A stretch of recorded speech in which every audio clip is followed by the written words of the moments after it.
ఈరోజైతే కొబ్బరి పలావ్ అన్నం అయితే చేశానండి. కొబ్బరి పలావ్ అయితే చాలా టేస్టీగా వస్తుంది. దాని వెంబడి కాంబినేషన్గా అయితే మటన్ కర్రీ పెట్టుకొని తినాలా, చాలా టేస్టీగా అయితే ఉంటుంది.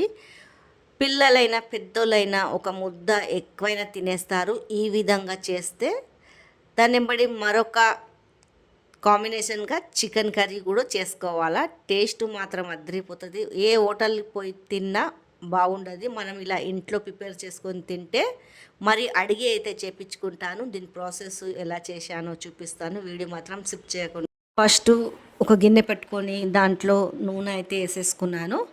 2 పెద్ద ఆనియన్ సన్నగా అయితే తరుక్కొని ఆ నూనెలో వేసేసాను.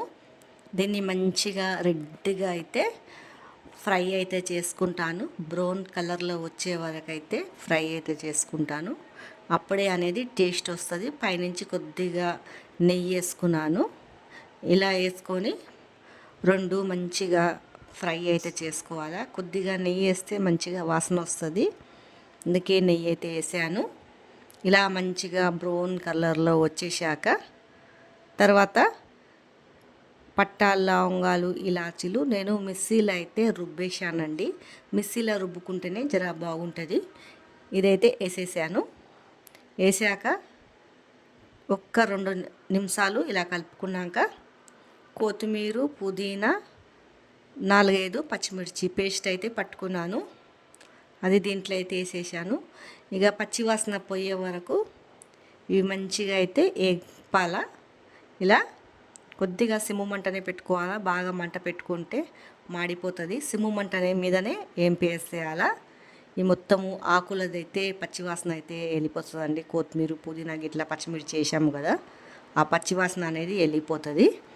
మంచిగా ఇలా ఫ్రై చేసుకున్నాక అప్పుడు కొబ్బరి పాలు, నేను ఒక కొబ్బరిది తీసుకున్నానండి. పాలు కొబ్బరికాయ కొట్టి ఒక్క చెంబు బియ్యంకి 1 చెంబు కొబ్బరి పాలు పోసాను. 1 సగం అయితే పోసానండి. ఎందుకంటే ఇది బాస్మతి రైస్ కదా, ఎక్కువ నీళ్ళు పోస్తే మెత్తగా అయిపోతుంది అన్నము. టేస్ట్కి సరిపోయేంత సాల్ట్. తర్వాత దీన్ని మంచిగా ఒకసారి కలిపి బాగా మసలనియాల వాటర్ని అయితే, కొబ్బరి వాటర్ని. తర్వాత నేను ఒక బియ్యం అయితే ఒక 2 నిమిషాల ముందే కడుక్కున్నానండి. దీంట్లో అయితే వేసేస్తున్నాను. వేసాక మొత్తం బియ్యము మనము పద్దాకైతే కలపొద్దు. ఒకసారి 2 సార్లు కలుపుకుంటే చాలు. ఎందుకంటే ఇరిగిపోతాయి. ఇలా పద్దాక కలుపుతూనే ఉంటే పద్దాక అయితే కలపొద్దు. చూడండి ఇలా అంతా కలిపేసి ఒకసారి మూత అయినా పెట్టేసి సిమ్ము మంట మీద పెట్టాలి. కొద్దిగా సిమ్ము పెట్టాలి, ఎక్కువ సిమ్ము మంట మీద పెట్టొద్దు. కింద మాడిపోతుందండి, కొబ్బరి పాలు వేసాం కదా.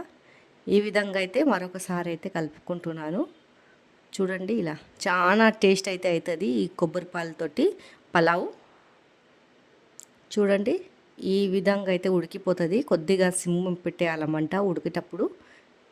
కింద బాగా మంట పెడితే కింద మాడిపోతుంది. మరొకసారి అయితే కలిపేసుకుంటున్నాను. బాగా కలిపితే బాస్మతి రైస్ కదండి, ముక్కలు అయితే అయిపోతాయి. ఇలా అంతా కలిపేసి మూత పెట్టేశానండి. మూత పెట్టి ఒక 2 నిమిషాల తర్వాత తీసి చూస్తే నీళ్ళంతా ఇలా ఇంకిపోతాయి మంచిగా. మరొకసారి మూత పెట్టేసి దమ్ముకు అయితే పెట్టేయాలి సిమ్ము మంట మీద. ఇలా పెట్టేసి ఒక 10 నిమిషాలు వదిలేస్తే మంచిగా అన్నం అంతా ఉడికిపోతుంది, మెత్తగా అయితే కుక్ అయిపోతుందండి. చూడండి పులులు అయితే నేను వేడి మీద చూపిస్తున్నాను.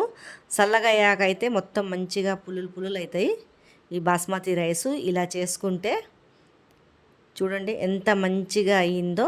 టేస్ట్ మాత్రం చాలా బాగుంటుంది.